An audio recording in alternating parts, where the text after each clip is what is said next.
Hello mga boss, nandito tayo ngayon sa Petron Petron Southland. Ayan, magpapa-change oil tayo ng ating Toyota Fortuner. Pero yung mga ating Toyota Fortuner ay 6 years na mahigit. Pero ipapakita ko sa inyo kung ilan ang milyahe. Papa-change oil natin, tara. Ito yung mileage niya.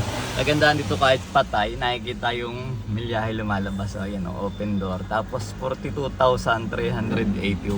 Siyempre, ang gagamitin nating langis ay binili natin.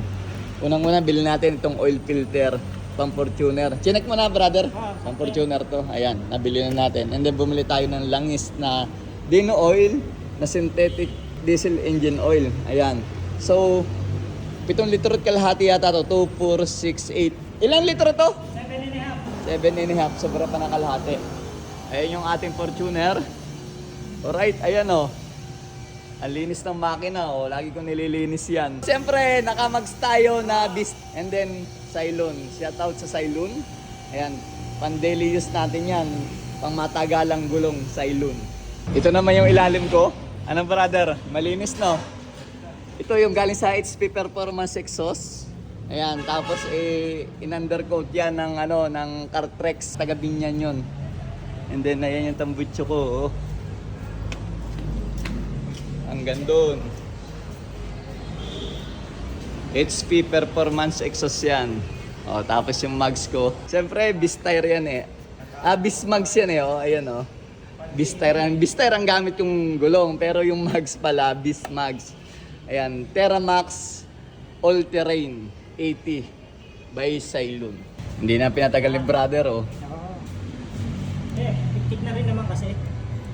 Hangin. Ayan, nung last ko to, nung last na change oil ko, pinalitan ko yan eh. Pinalitan ko yan yung oil filter. Ayan, tawag dyan, air filter. Air. Bagong palit niya, kaya sabi mo malinis pa. Ayan, shoutout kay brother. Lagi ako nagpapa-change oil dito. Siyempre, ginagamit natin lang is, hindi no oil. Pang ilang to? Kilometrahe? Every 5,000 eh. Huling change oil ko, 37 eh. 42 na ngayon. O di, ano ba, pwedeng isagad ba ng yan, mga 7,000? O tama lang talaga na, standard lang na ano? May makina mo. Oo. Parang laging sariwa. Huwag na natin tipidin yung langis. Pwedeng lumampas, no? Pero Mas maganda. Pwede talaga. ang langis naman talagang buhay ng ng makina eh. Alam mo kung bakit? Yung tinitingnan dyan yung viscosity. Viscosity. Yan. O yan na, pailan litro na yan?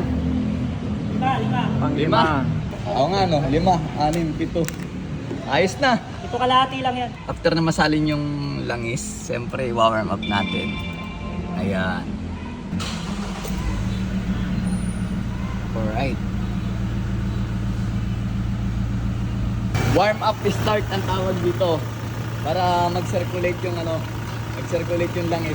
Susukatin pa ba uli? Hindi na. Hindi na, ayos na yan, 7.5 na. So ayan ayos.